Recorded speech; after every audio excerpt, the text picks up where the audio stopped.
stand our next witness. People call Michelle Ponschke.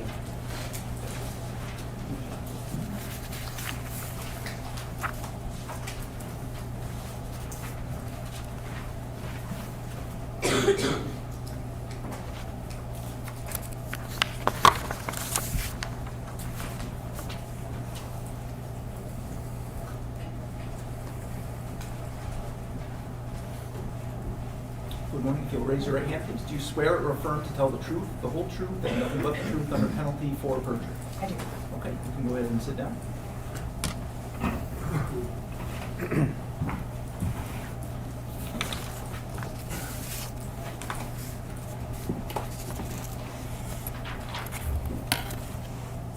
Good morning. Good morning. Please state your name and spell it for the record. My name is Michelle Ponschke, Michelle Ponschke.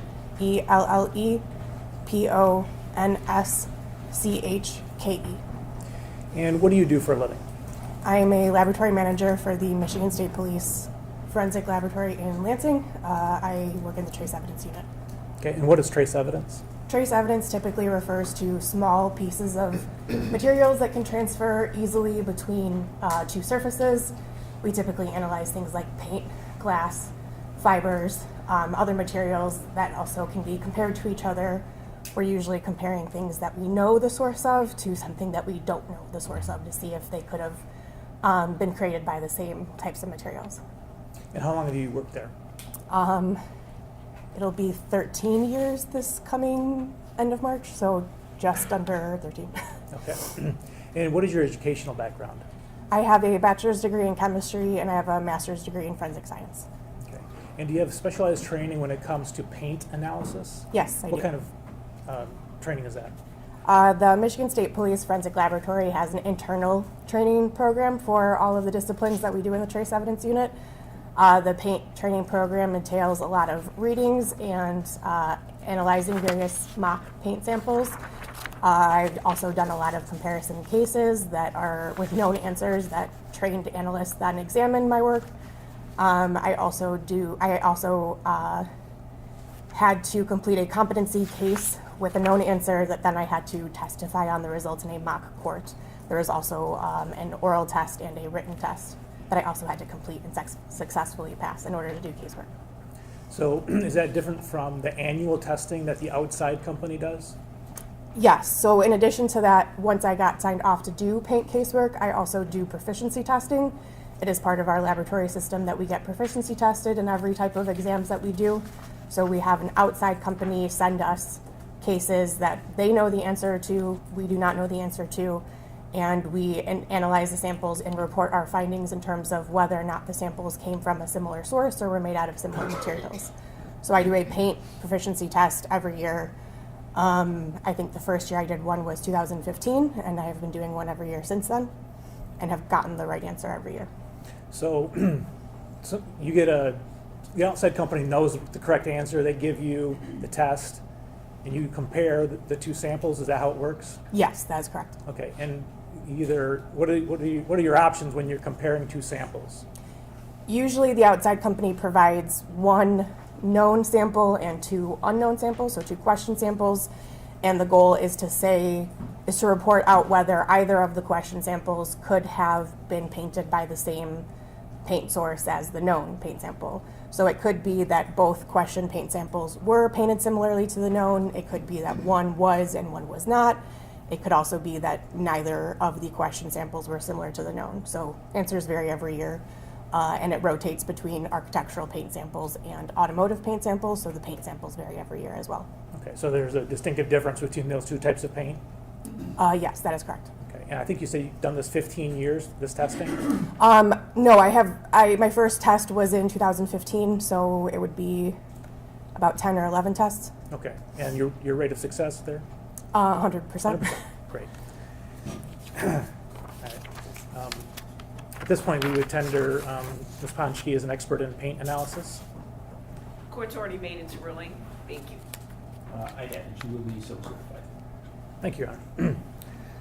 All right, I'm going to ask you some questions about paint.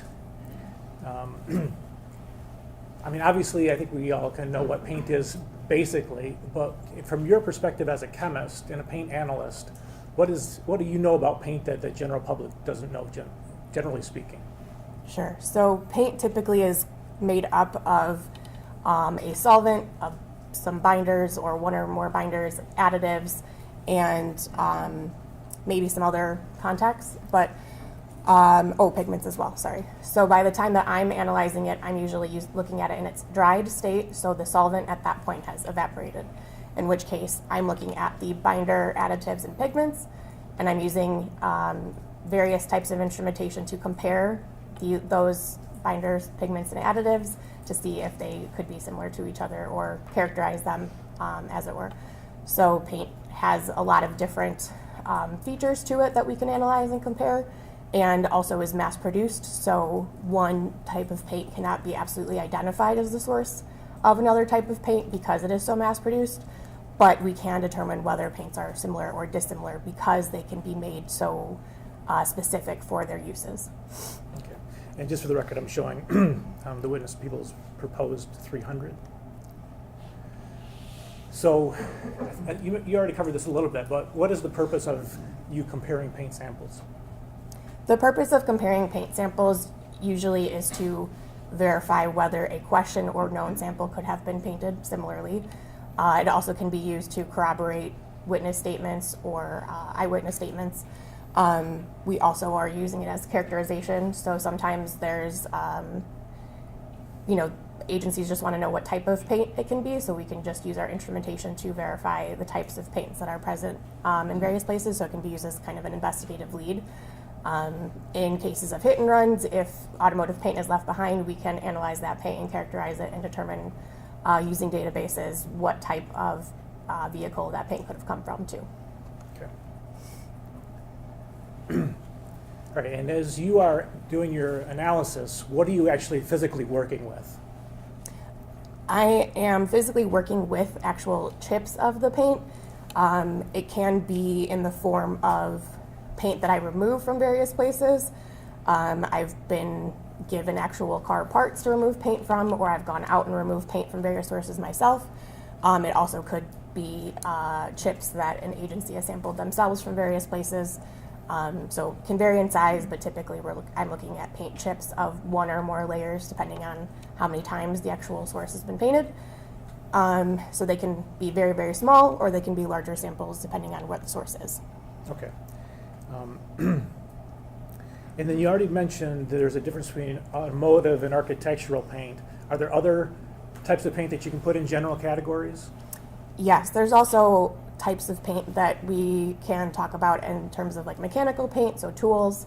Think about your pry bars or other tools that you would have in your garage or your barn. Those can be painted and have a different type of paint. Another type could be non-automotive, so paint that's on boats or scooters or other types of forms of transport, bicycles, that's another type of paint. When I'm looking at paint, I usually categorize it as automotive or non-automotive because that's the easiest, because other types of paint can be used in other forms, and original finish automotive paint typically is only found on automotives. All right, so you said that you are physically looking at chips of paint. How do you get those samples? They can be delivered to me by an agency submitting evidence. Like I said, I also can go retrieve some of that evidence, either by going to a vehicle or going to a scene of a crime or other places in obtaining that paint myself. Additionally, I've received clothing from victims of hit and runs, and their clothing can be scraped down to determine if there's any paint chips on their clothing that we can then use for analysis. Okay. All right, so let's talk about the chips themselves.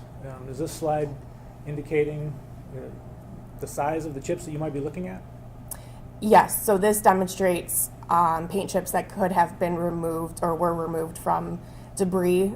So like I said, clothing can be scraped down. There's a lot of debris that comes off of that clothing. It can be dust particles, fiber particles. If they had been outside, a lot of plant material can be on them too. I look through that debris and pull out any potential paint chips to look at further. So this slide demonstrates various paint chips that were removed and placed on a glass slide. kind of to give you an idea of how small some of those paint chips can be.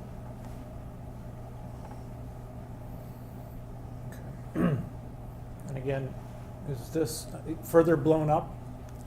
Yeah, so that's those same paint chips on that slide, but further zoomed in. Okay, and again, you just zooming in a little bit more? That is correct, yes. Okay. All right, so how do you go about, once you have your samples, how do you go about actually doing the comparison? So a comparison involves a lot of various steps. The first step is usually microscopy or visual examination that can be done with the aid of microscopy because like you saw, most times I'm looking at paint chips that can be very, very small. So while I can see them with my naked eye, a microscope can help a lot. So usually doing a microscope or a visual examination via microscope first. It can be using an individual microscope or a comparison microscope. A comparison microscope is basically two microscopes with a bridge across, so I can see two different stages of a microscope at the same time and compare qualities of paint chips to each other. Then moving on, if all of these samples look similar to each other, I don't see any differences, I move on to other steps of visual examinations. One step involves fluorescence, so looking at the fluorescence properties of the paint samples. Do they fluoresce? Do they not fluoresce? Are they fluorescing similarly to each other? Again, looking for any differences. If I don't see any differences, I move on and continue moving on through my analytical scheme. That then includes instrumentation, that then looks at chemical components of the paint, actually looking at chemical bonds, elemental data, and every step I'm looking for differences in ways that I can rule out whether or not these paints could be similar or dissimilar. As long as I don't see any differences, I continue moving on with my analytical scheme until I run out of instrumentation to use. Okay. All right, let's go over some of those in a little bit more depth. You talked about microscopy. Can you explain with this slide what we're looking at? So this is a paint chip that was photographed with the use of microscopy. So on the top, you can see this is an automotive paint chip. So you see all that decorative flake, which is used to give your car that shine and impart color to it. So at the top, that K1 image shows the top-down view of a paint chip, and the image on the right, the K1 with the 4 layers exposed, shows what I am actually looking at when I do a comparison, which is exposing all of the layers of the paint chip and then comparing that to another paint chip if possible. If this was the only paint chip I had, or an agency just wanted to know what kind of year, make, model this could have come from, I would only be looking at this and assessing the various layers and analyzing each individual layer to characterize them.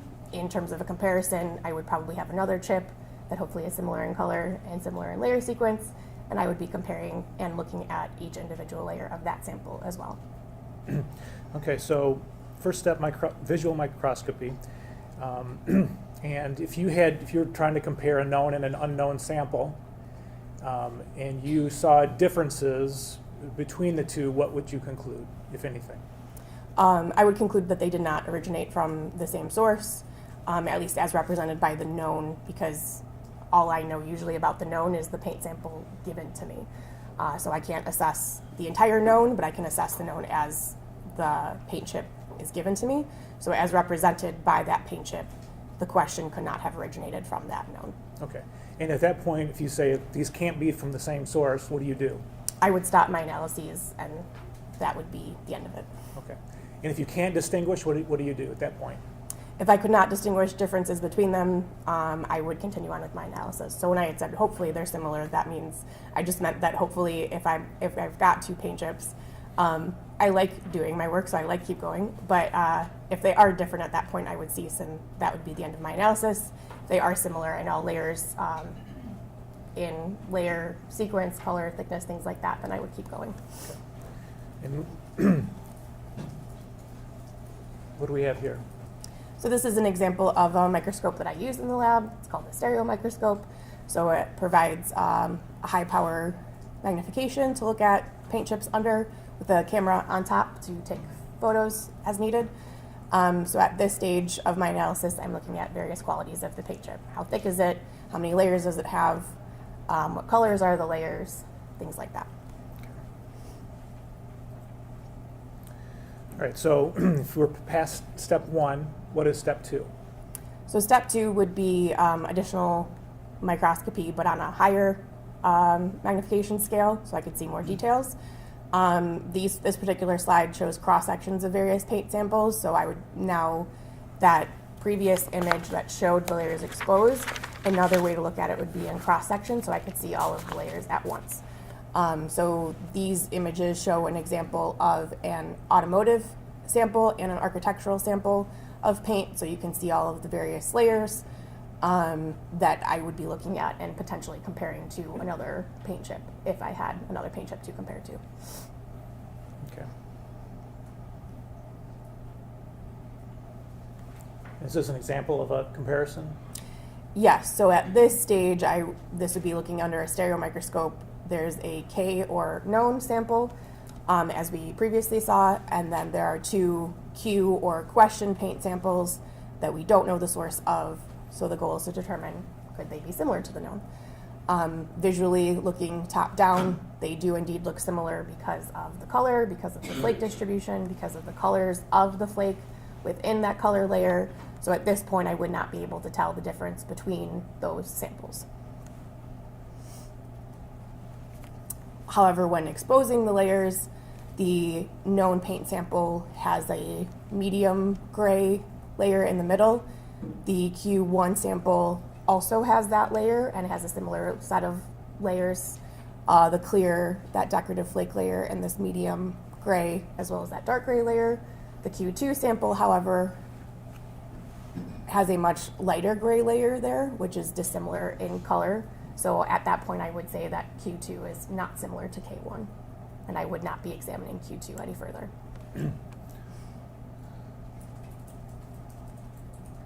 So I got a little bit ahead of myself. All that we just talked about was under the stereomicroscope, correct? That is correct, And yes. that's still, that was all step 1.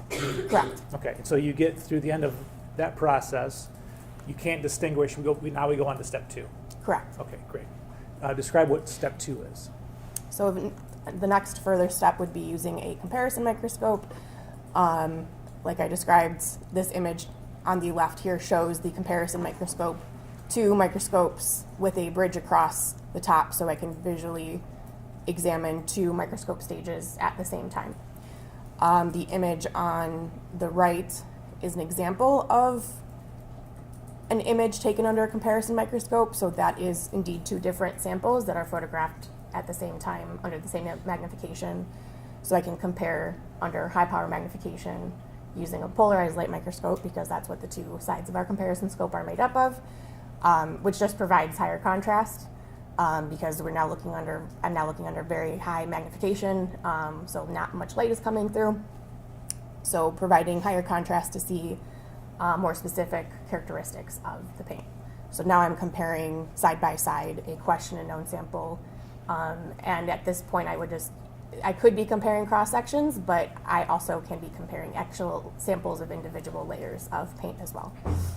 So the left and the right image here that you're looking at, are you saying those are the same or dissimilar? Those would be considered similar. Similar, okay. And what other kinds of things can you do with the polarized light microscopy? So the image on the left is another display of a comparison under polarized light microscopy. As you can see, the sample on the left is black paint, but it also has these blue spots throughout. So that's a characteristic that I would be looking at in the question sample. And the sample on the right there is also black paint, but does not have those blue spot characteristics throughout. So at that point, I would say I think these are different, but I'm going to keep looking because I'm already at the microscope, so I'll look for any other dissimilarities. So then the image on the right then shows these 2 paints under crossed polars. So if you think about your polarized sunglasses, you're now adding more contrast to it to see any other particular characteristics that might show up better under cross polarization. These particular samples do not have any characteristics that show up better under cross polarization, but it's just an example of another feature that I can use under the microscope to compare samples.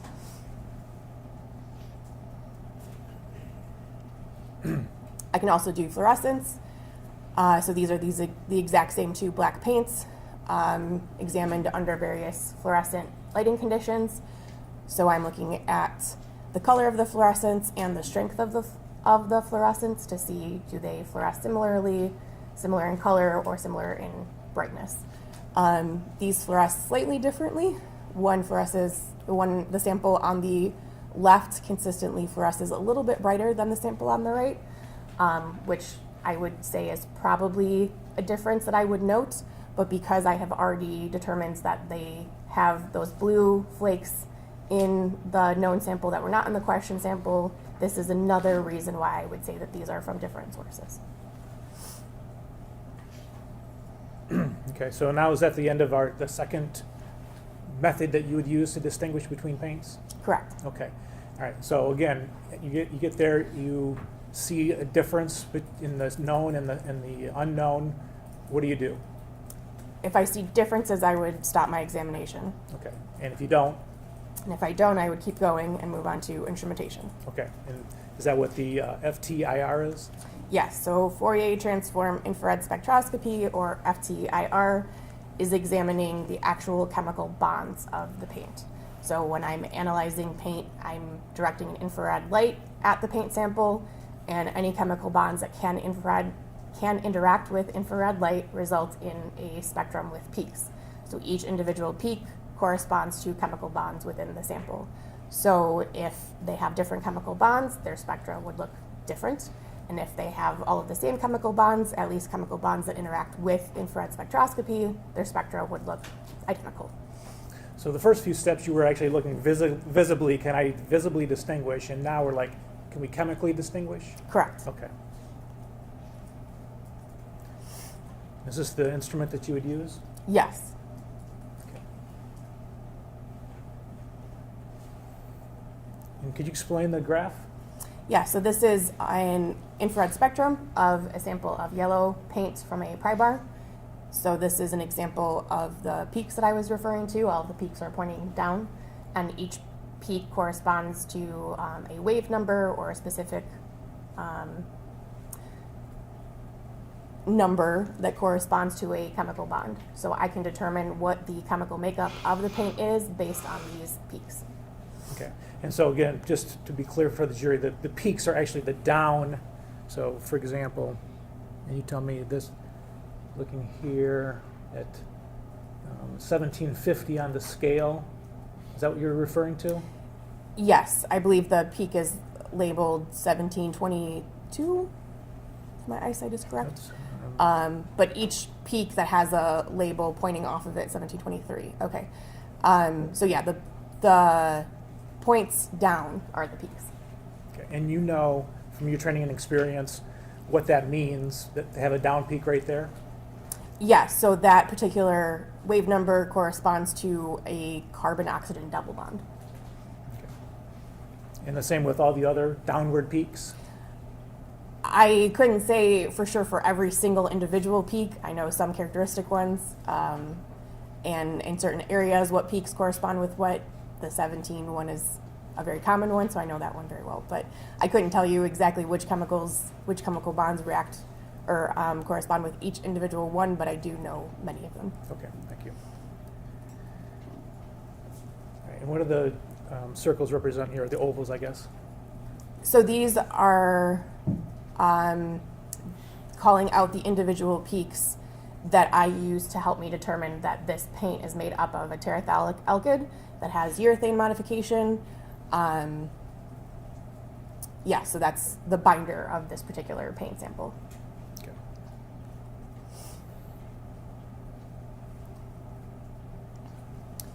This spectrum also points out that the paint also contains kaolinite and titanium dioxide and calcium carbonate. That was the other one. So those particular peaks that are circled help me characterize it, the additives that are present in that particular paint. Okay, so I think this one was binders, Correct. and this one is additives? Correct. Okay. And what about this one? So this is a comparison between two pry bars. So each individual spectrum is corresponding to a different sample of Prybar paint. There are no differences between these two spectra, so at this point I would continue on with my analyses if I was comparing these two paints, because I cannot tell the difference via infrared. And what's different here? So in this case, these two spectra, also from two separate yellow Prybars, have the same binder, so they're both made up of terephthalic alkyds, but they have different additives. So in general, these spectra look very similar, but they're ultimately different because they contain different additives. So there are different peaks that correspond to those additives that are present in one and are not present in the other. So is there an imaginary dividing line between the left and the right side of this slide? What do you mean by imaginary? So it just looks like the ones on the right are more different than the peaks on the left. It just corresponds with various chemical bonds, so I would say that there's more chemical bonds that are represented on the right side of the spectrum that are what are causing me to say that they're different. Okay.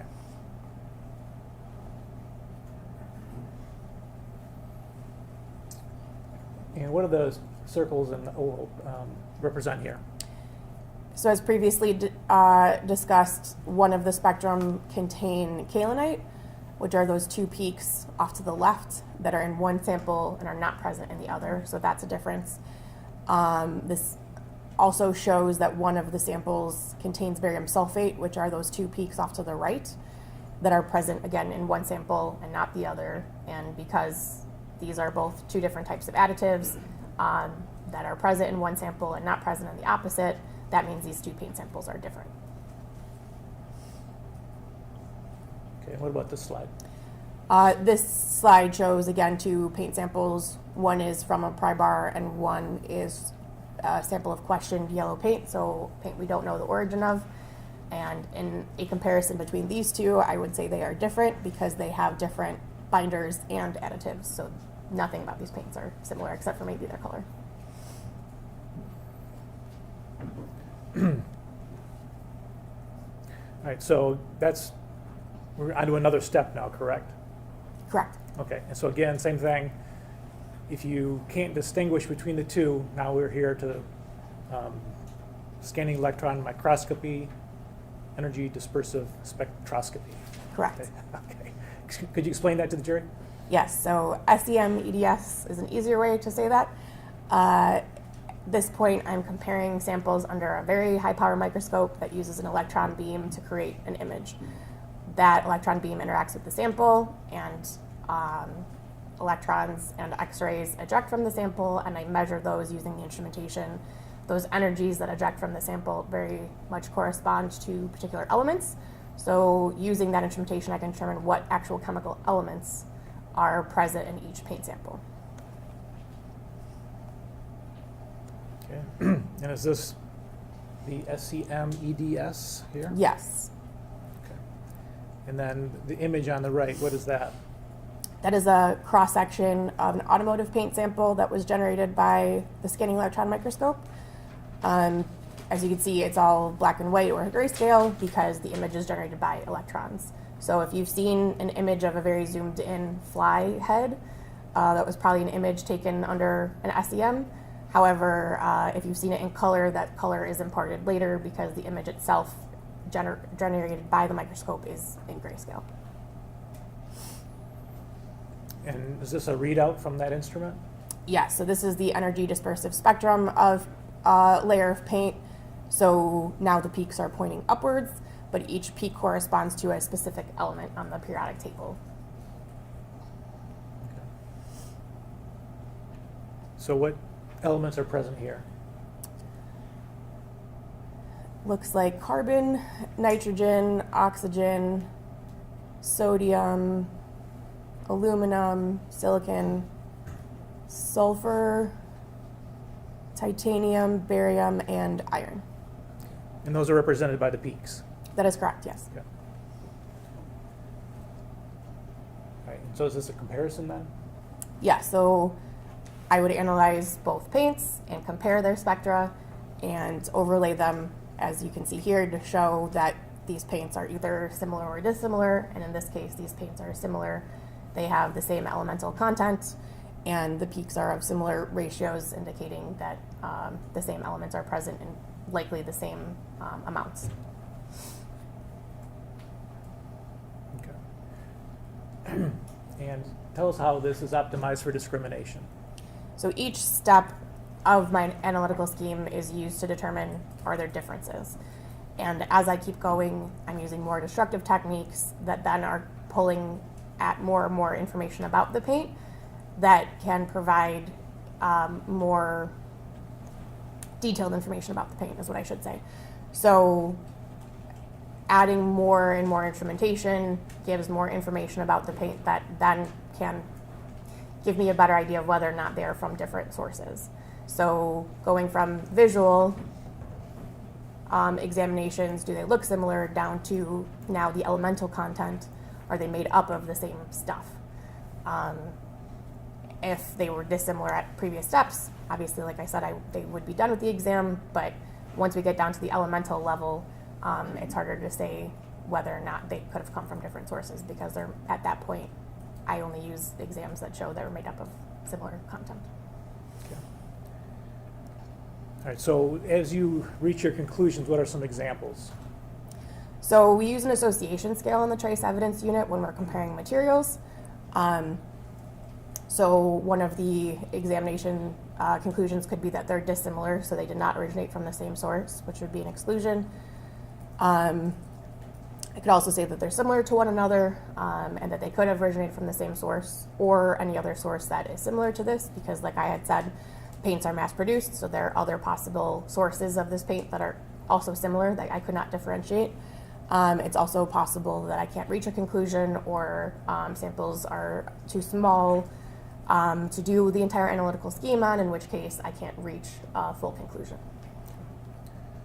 All right, so you mentioned that you kind of have an association scale, is that correct? Correct. All right, can you explain how that works? So when I complete my analyses, I report out my findings, and each report includes a conclusion with something from the association scale to kind of clarify what that conclusion means. So like I said, two paints that are dissimilar to each other on our scale is an exclusion. They did not originate from the same source. There's other levels of association. So two paints that are similar to each other would fall at the middle of that scale, which is a level 3 association, which means that these two paints are similar to each other. In all of the exams that I conducted, I cannot tell the difference between these two paints. However, again, because they're mass produced, there are other sources that could also be indistinguishable from these paints. Okay, so this is used by the Michigan State Police, your unit? That across is the board? correct. Okay. So let's talk about the specific. So you said that 3 is when you cannot tell the difference. What would be the difference between a 3 and a level 1? So a level 1 is used when the paints can be physically fit back together, kind of like puzzle pieces. We call that a physical fit. At that point, we would identify that these paints we would say that this known source is identified as the source of the question paint because they fit together. That fit would not be expected between any other paint sources, or two paint samples, I apologize. So that can only happen when we have a physical match between two paint sources. Okay, so is this an example of that? Yes, so on the left we have an image of a vehicle hood that had paint missing from it, and various paint chips have now been fit back to the hood. The image on the right is a zoomed in image of that to show a paint chip lined up with the hood, so you can see that the edges align, that there are scratches or striations that also correspond across that crack. So at this point, an analyst would say that that is a physical fit, and that question paint chip originated from the hood. So you've got a top piece and a bottom piece, correct? Correct. And you're saying that one of those is from maybe the scene of a hit and run, and the other one is from the car you're trying to match to. Is that about right? Yes, that is correct. Okay. And then because it matches up perfectly, you're saying this came from that car. Correct. Okay. Is there any other way to get a level 1 match, association, I'm sorry? No. Okay, so again, what's level 2 now? So level 2 is a high degree of association.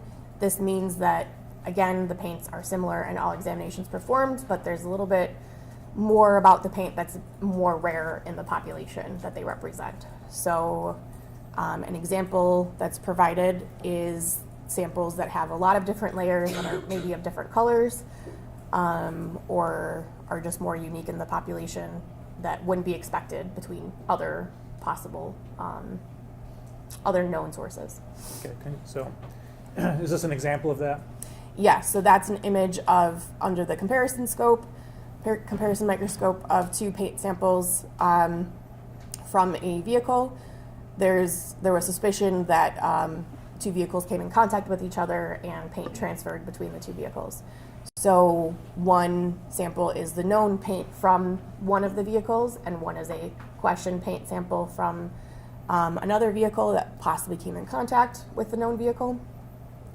And the clear layer is hard to see under these lighting conditions, but that sample, both samples actually are made up of 9 layers of paint, which is not common in automotive paint. So because both samples have 9 layers of paint and each individual layer of paint is similar, was similar under all examinations performed, this makes it a little bit more unique of an association in that there are more layers that are similar, and 9 layers in an automotive paint sample is not common in automotive paint. Okay, and so just so we're clear, this what looks like a space between different paint samples. You're saying that is not air? Correct, that is a clear layer of automotive paint. Okay, and same for this layer down here? Correct. Okay. All right, so what makes this a level 2 is that you've got not just one, but multiple different layers that all match up in terms of their analysis. Not only that, but because of the population that they originate from, automotive paint, the 9 layers is what makes it a bit more unique. Okay. All right, so you're saying, I think you already mentioned that a level 3 association, excuse me, is when you can't distinguish. You go through all of your steps, the 5 steps that we talked about, the visual steps, the chemical steps. You can't distinguish. That's where we're at level 3? Correct. Okay. And then are you able to tell, for example, like at a level 3 association, the manufacturer of the paint? No. And are you able to tell within a manufacturer, if you know like the manufacturer of it, are you able to tell like the batch that this came from? No. Okay. All right, so let's go over level 4 and level 5. So level 4 is a limited association, which means that all of the exams were indeed similar. It's just that there's something about them that, about the samples that makes the paint a little bit more common in the population, or that there was something about the sample, maybe one of the question sample was smeared onto a surface, so it's a little bit harder to examine and compare, which makes the association a bit more limited because I can't measure or examine as many properties as I would like about it. A level 5 is an inconclusive, which means that there are differences between these samples, but I can't assess if these differences are due to them being of different sources, or if there's differences because of things like contamination or because of the source of where these samples originated from, things of that nature. Okay. So if like paint had dirt in it when it was applied, would that be something that would make it inconclusive? That could be a reason, yes. Okay. All right, and there are a couple other results that you could return with? Yes, so these are outside of the associations. Unsuitable for comparison means these samples, I can't draw a conclusion between the two because these samples aren't suitable to be compared to each other. Elimination means that these samples did not originate from the same source, they're different. Inconclusive non-association means that there are dissimilarities between the 2 samples, and there's limiting factors that prevent me from determining how important these differences are, and it's a safer bet to say that it's inconclusive. Okay, thank you. All right, now let's turn to this case. Did you examine the tank that's at issue in this case, tank 34? Yes. And what did you do? I collected various paint samples from one end of the tank. I believe I was informed that one end of the tank had been suspected of being welded and painted, so I collected paint samples from that particular end of the tank and along the length of the tank. I believe I collected 6 or 7 samples in total. Okay. Detective Drew, could you get exhibit 237, please? Not 237, 301. And hand it to the witness, please. Sure. If you could open it for her.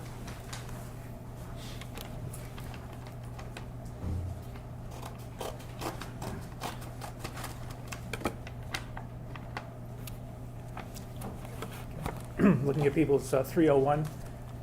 You recognize those things? Yes, so People's Exhibit 301 is an envelope labeled container LV6. It contains various envelopes that I would have collected.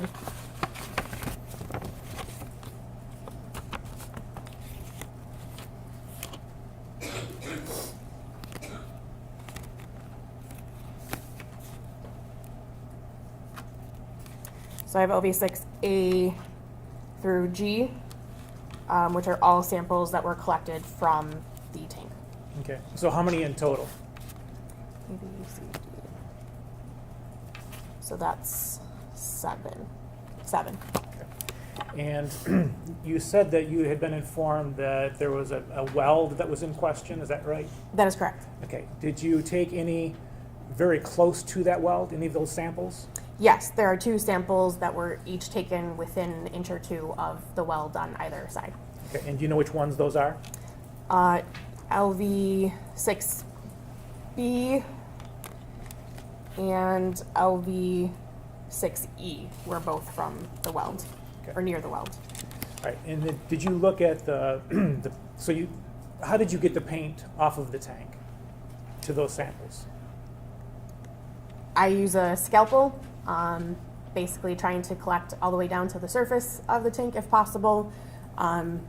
Different scalpel for every paint sample, trying to get down to the surface, collecting all of the layers and scraping it into these individual paper packets. Okay. And were there multiple layers when you scraped with the scalpel? I couldn't tell when I was actually scraping, but in my exams later, I could determine that yes, there were multiple layers in several of these samples, yes. Okay. And just referring to the top layer, did you compare the top layers of the samples? Yes, I analyzed the top layer of the white paint on each of these samples. And what did you find? They were all similar to one another. The white paint that was the top layer of each of these individual 7 samples were all chemically similar to each other. Okay. And then B and E, was there any difference between those samples, the ones next to the weld, and the other 5? Items LV6B and LV6E had an additional layer that I did not see present in the other samples. There were multiple layers of white paint on most of these samples. However, there was a layer of like a light gray layer that was intermixed within the other layers of paint on items LV6B and E. Okay, and you say light gray, is that, you observe that color under the microscope? Yes, so to the naked eye it would probably look white, but under the microscope it looked gray when compared to other white layers. Okay, and just on those 2, not on the other 5? Correct. Okay. Did you compare those samples to some paint sticks? Yes. Okay. Detective Drewer, if you could give her 239, 296, 297, and 298.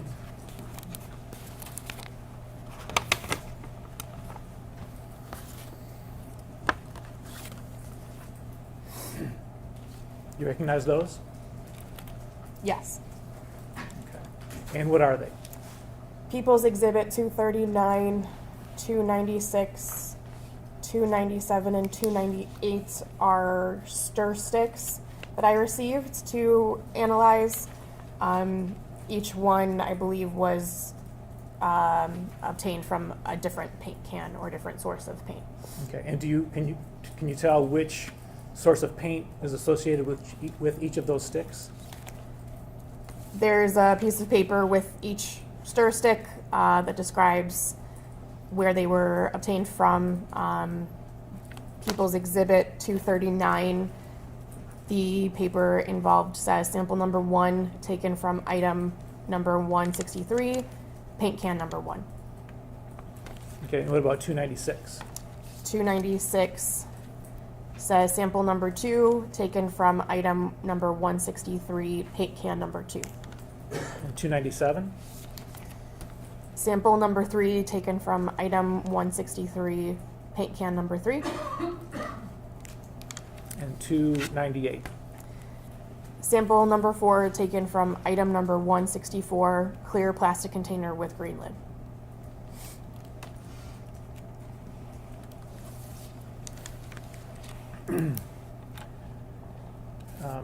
Did you also examine excuse me, a lid from a trash can? Yes, I did. Okay, Detective Dreer, could you give her 237? Yeah, go ahead. Okay.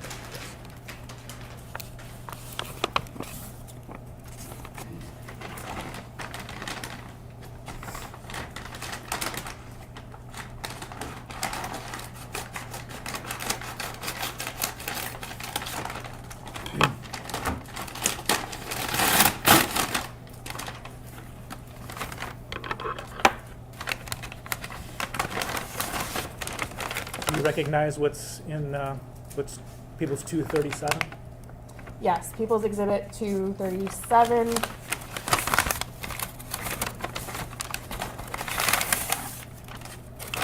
Is a trash can lid that I examined. And you specifically the paint from that lid? Yes, so I sampled an area of paint from the trash can lid. Okay. And so what things that you have up there right now did you compare against each other? So samples from LV6, the top layer of paint was analyzed, and because the top layer of paint chemically was similar amongst all of the samples, only one of the samples then was used to further compare to the stir sticks. Okay. So I used LV6A as a representative sample of that top layer of paint, and chemically analyzed, visually analyzed, did all of my analytical scheme, and compared the top layer of white paint to each of these stir sticks first, and then compared to a sample of white paint on the trash can lid. Okay, and so when you compared LV6A from the tank to stir stick number 1, which is People's 239, what did you find?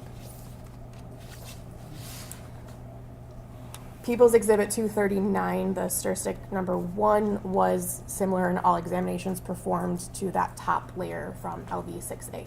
Okay, and so does that give you a association level? Yeah, so that corresponds to a level 3 association. Okay.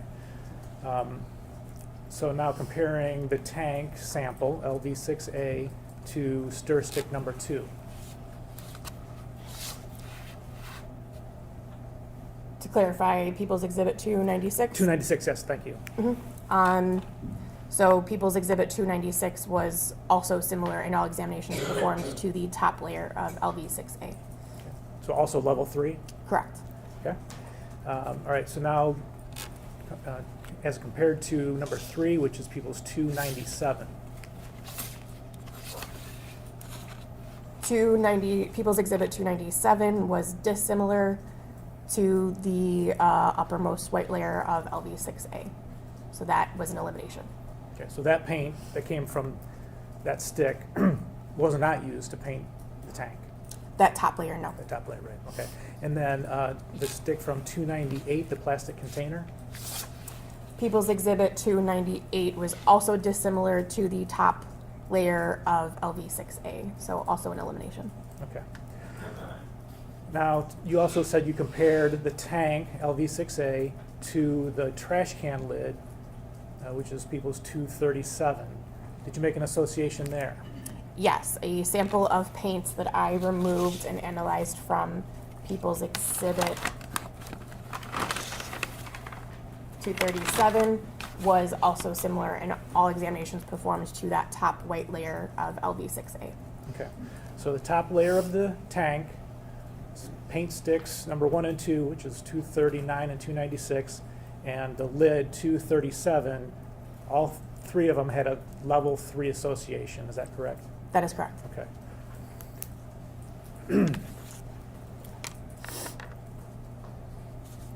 Now, again, I just want to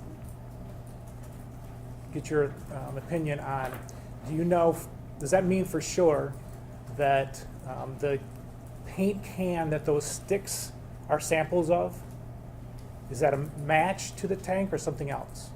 No, that's not a match because the match would be that these samples physically fit together. These samples are similar to one another, so they have the same chemistry, they have the same binders, pigments, and additives. However, there are other samples, other paint sources that could also be similar.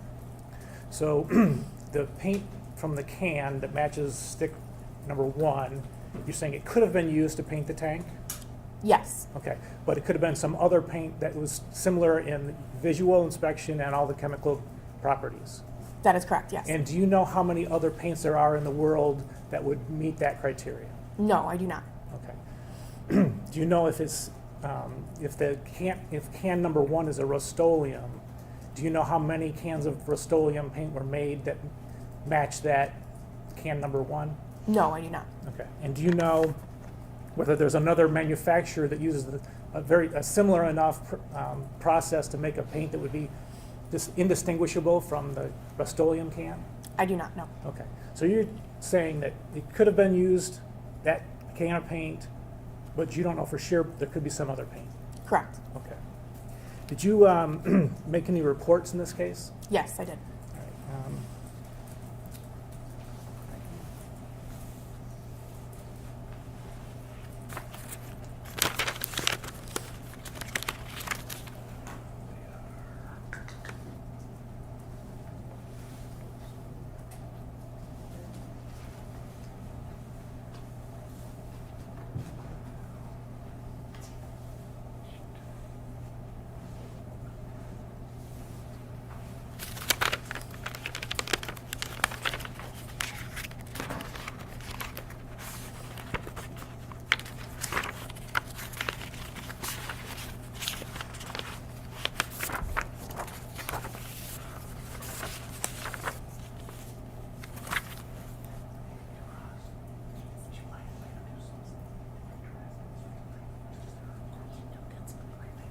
All right, that's all I had at this time, thank you.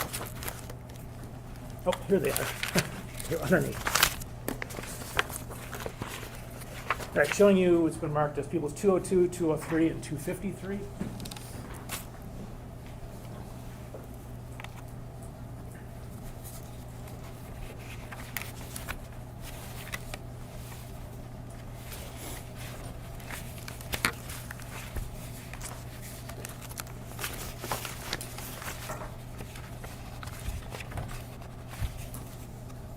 People's Exhibit 202, 203, and 253 are all reports I authored in this case. Okay, and we would move for admission of those at this time. Oh, we already did, thank you. All right, that's all I have, thank you.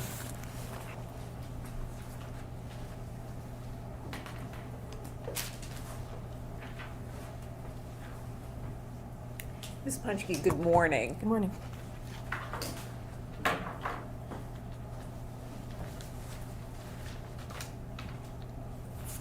So I want to take you to a report that is not in evidence, I believe, and that's the report that you used when you went to the scene.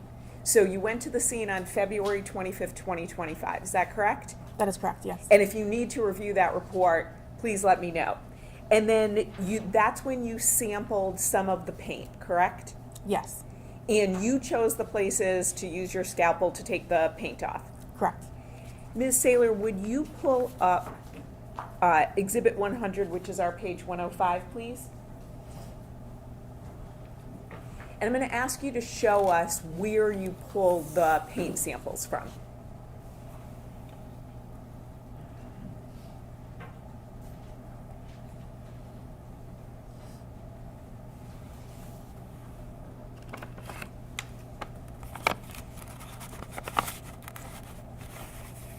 Well, while that's coming up, I'll ask you a few other questions and then we'll go back to that. So when you were doing your work, sorry, I just wanted to make sure you were looked like you were kind of organizing things up there. Some paint adhered to the plastic wrap. So there was plastic wrap around the tank, is that accurate? Yes, that is correct. And then some paint adhered to the plastic wrap when it was taken off? Yes. You didn't use those samples though, correct? No, there were areas of the tank where paint did remove from the tank onto the plastic wrap. However, those areas were noted, and areas sampled from included not those areas as much as possible, so that samples taken of the tank were as representative as possible. And then also there were some stickers on the side of the tank? That is correct, yes. And then some of those stickers were peeled back as well, correct? I don't recall. So would looking at a copy of your transcript when you earlier testified be helpful? Yes.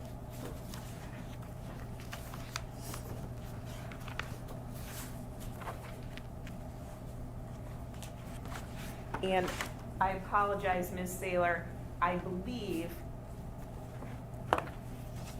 that you took up the transcript, but I should ask you to take up the report. So if you want, there you go.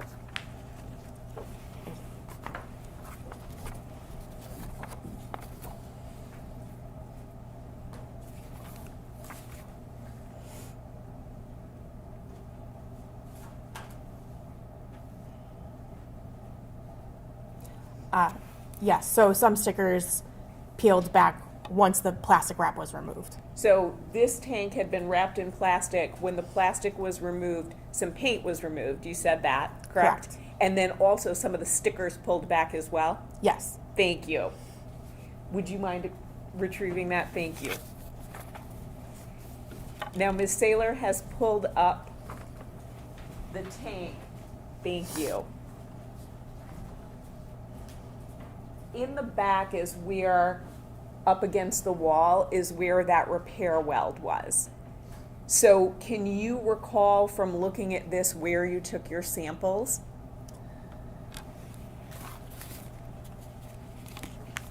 And are you looking at a report to help refresh your memory?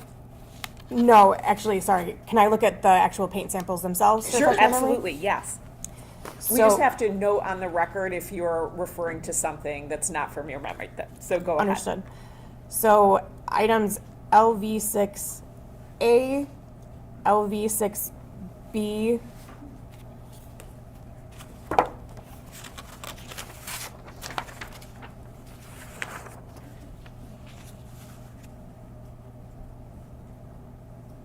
I believe just LV6A and B were obtained from this side of the tank that you can see in this image.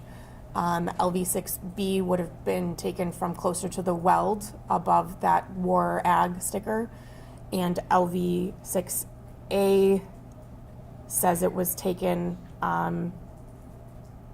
directly above the sticker, the War Ag sticker. So those were on this side of the tank. And then, so that's A and B. Correct. Then we have C, D, E, and F and G. So you took 7 total. Yes. So those were from the other side of the tank? They were either from that end cap of the tank or on the other side of the tank, yes. So when you say end cap, are you talking about the end cap that's closer to 34? Would you zoom in on that, Ms. Saylor? Are you talking about that end cap? No, I apologize. I'm talking about the other end cap where it was suspected of being welded. So which one was taken from that end cap?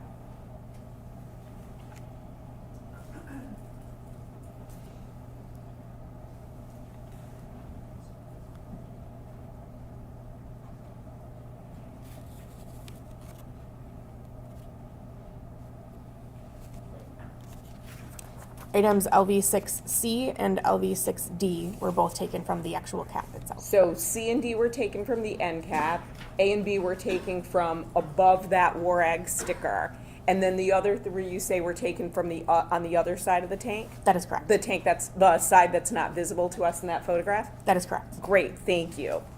So then the lab reports that Mr. McCready discussed, so lab report number 12, which I think is what you might be referring to when you were, or you were looking at the paint samples. So lab report number 12 was completed on June 25th, 2025, correct? That is correct, yes. And you received the items on February 25th, 2025.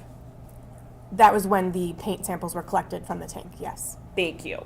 So A to G, those are the samples taken from the tank, and I think you said they're all similar to one another, correct? The top layer was similar The to one top another. layer. Okay, great, and we'll get to that. And then they were dissimilar, though, to 17 and 18. So that would be can 3, and then the lid, or excuse me, the container. There was like a Tupperware container. Samples 3 and 4. Yes. So samples 3 and 4 correspond to my item 17 and 18, and yes, the top layer of the white paint from these LV6 items were dissimilar to those items. So essentially you had 3 paint cans, and I know you didn't have the physical cans themselves, they were stir sticks. But so you had 3 paint cans and then like a little Tupperware container that had paint in it. And so the Tupperware container and can 3, you said were dissimilar, but you thought these were similar to cans 1 and 2, correct? That is correct, yes. Thank you. And then I know you went through the association level, so you reached a level 3 association, indicating that items are consistent and could have originated from the same source, or they could not have originated from the same source. They could have originated from any source that is similar in all characteristics. So they all could have come from can 1, right? Correct. Or they all could have come from can 2, That is correct. or they all could have come from another can. That is similar to cans 1 and 2, yes. Thank you. So then you conducted further testing.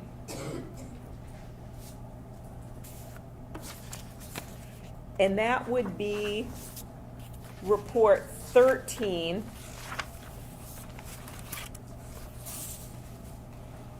And you received items on March 10th, 2025. You completed the items on July 23rd, 2025, correct?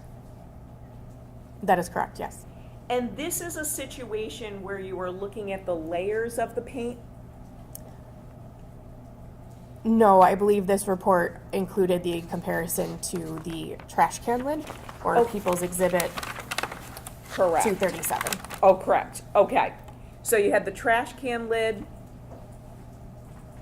That was added in addition to the plastic container and then the paint stir sticks, correct? Correct.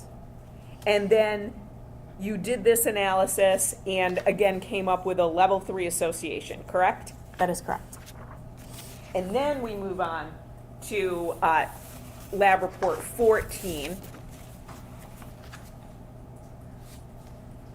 That's the one where you were looking at the layers, correct? That is correct. And that's the one you received items on October 7th, 2025.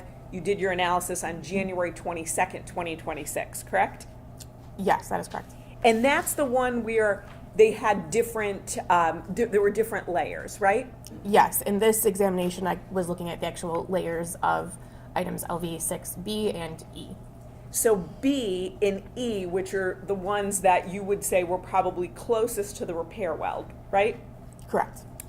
B had a layer of white and gray, That is correct, yes. and E had a layer of white, gray, white, and white. That is correct, yes. And then you did lots of testing, but at the end, the results were, you came up with 5 different results for testing: elimination, elimination, inconclusive association, elimination, and elimination, correct? That is correct, yes. And you were comparing those various layers to 15 and 16, which are the sticks Is that accurate? I was comparing to all of the stir sticks. All of the stir sticks. Okay, thank you. And that additional testing, did you decide to do that or did somebody ask you to do that? I was requested to do that. I had, after completing the 2 prior reports, so People's Exhibit 202 and 203, I had advised Detective Dreyer that I had seen additional layers of paint and asked if it would be helpful for me to analyze those layers of paint and do further comparisons, and he requested that I do them. Thank you. Now, is there a level of subjectivity to the paint analysis? I don't believe so, no. So when you're looking at the peaks, is there anything that 2 reviewers or 2 examiners might look at that and come up with a different analysis? I don't believe so, no. Were there any different peaks in this case where you had to make a subjective opinion? No, there were not. Were there any different peaks in this case at all? Depending on the paint samples, yes. Okay, so talk to me about that. So, of the known stir sticks, People's Exhibit 239 and 296 were chemically similar to one another, so I could not tell the difference between those 2, including their infrared peaks. People's Exhibit 297 and 298, they were dissimilar to the other 2 People's Exhibit 239 and 296. So I was able to categorize the stir sticks into 3 categories essentially. So I was provided 4 stir sticks, and there were 3 different chemistry profiles, let's say, that originated from the analysis of those 4 stir sticks. So let me ask you a specific question. A is from the tank, and 16 is the stir stick for can 2, correct? Correct. Now, what does this mean? Spectre of item LV6A and item 16 had an inversion in their 1385 centimeter-1 peaks, making it look like there were 2 peaks in that region. It has been determined under CR number 12 that this was due to a 1385 centimeter-1 peak appearing in the background being subtracted out of these spectra.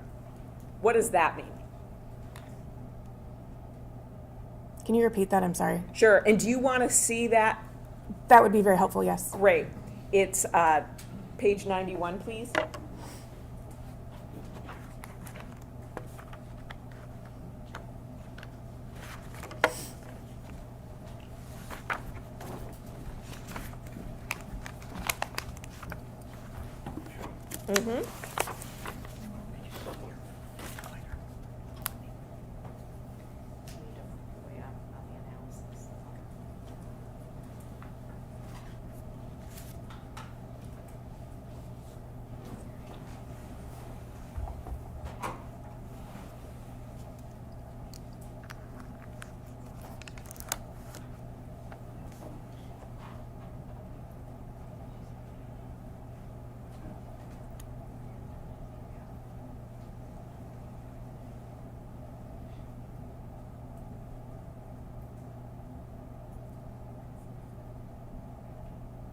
Okay.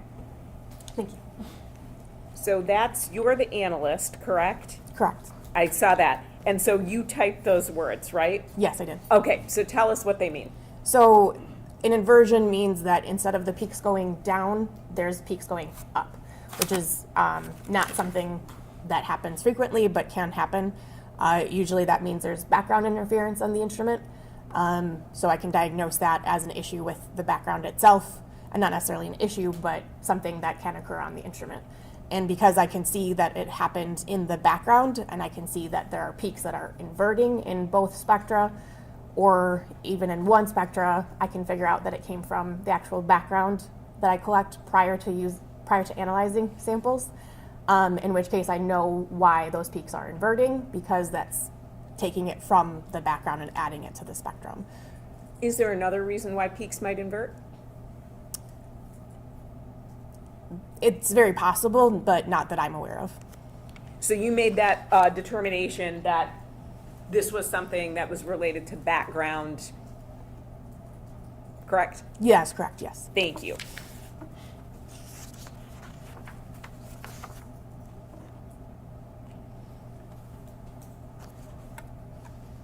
Now, when we're talking about your analysis, you'd agree with me that you cannot come up with an error rate because you don't know the universe of paint cans that could be similar to the samples that you took from the tank, correct? That is correct.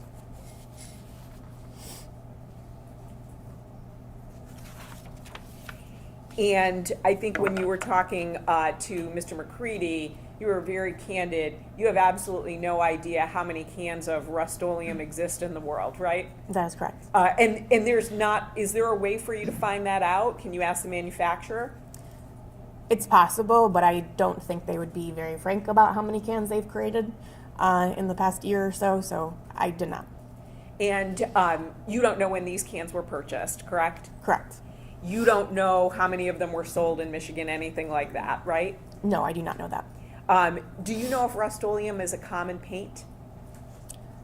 As a homeowner, I know that it's a common paint, but as a paint analyst, no. Okay, that's fine as a homeowner too, right? So you can go into Home Depot, Lowe's, Menards, Ace Hardware, anywhere and probably find a can of Rust-Oleum, right? Probably, yes. And it wouldn't surprise you that there's probably cans all over Adrian County in people's houses, garages, cellars, barns, everywhere, right? That would not surprise me, no. And when we talk about the association scale, the reality is that paint is mass produced, correct? That is correct, yes. And it's so mass produced that, again, you can't even designate this to a particular manufacturer, correct? That is correct. So we're talking about Rust-Oleum, but it also could be Benjamin Moore, Sherwin-Williams, it could be anyone, right? It could be any manufacturer that used the same chemical makeup to create their paint, yes. And when you talk about the paint samples being similar, you, again, can't tell us if we're talking about the universe of similar paint cans being 100,000, 1 million, 10 million, and you're very candid about that. You don't know what that universe looks like, correct? Correct. I have no additional questions. Thank you, ma'am.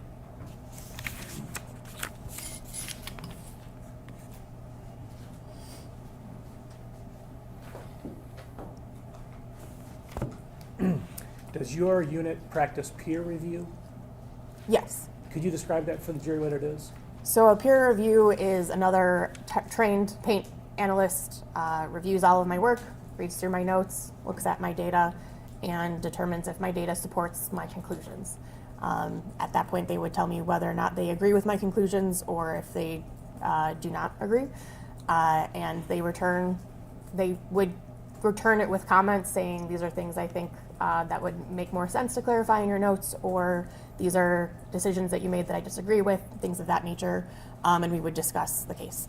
Okay. And were your findings here peer reviewed? Objection, hearsay. Unless another analyst is testifying, it calls for hearsay. It goes to the conclusions that she reached and the process that she reached them by. I mean, she Okay, can. so the question was, have they been peer reviewed, right? So, And the result, I guess is what I'm asking. so if you're gonna ask about the result, I believe that is hearsay. Okay, thank you.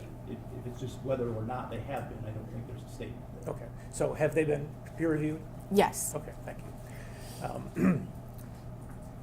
Second of all, you said that there was next to the welds, next to the weld on either side, this gray layer that would appear white to the naked eye. The question is, were you given a sample of something to compare? Were you given a sample of spray paint to compare to that gray layer? No, I was not. Okay. All right. The last thing, Your Honor, if I may, I'd like to publish the trash can lid to the jury at this time. No objection, thank you. You may go ahead.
Yeah.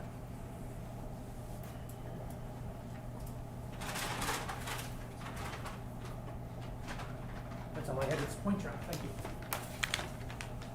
Any further questions, Ms. Sharp? No, thank you, Your Honor. Okay. As far as the people are concerned, she may be released from her subpoena. No objection, thank you. Okay, thank you, Ms. Ponschke, you are free to go. Thank you.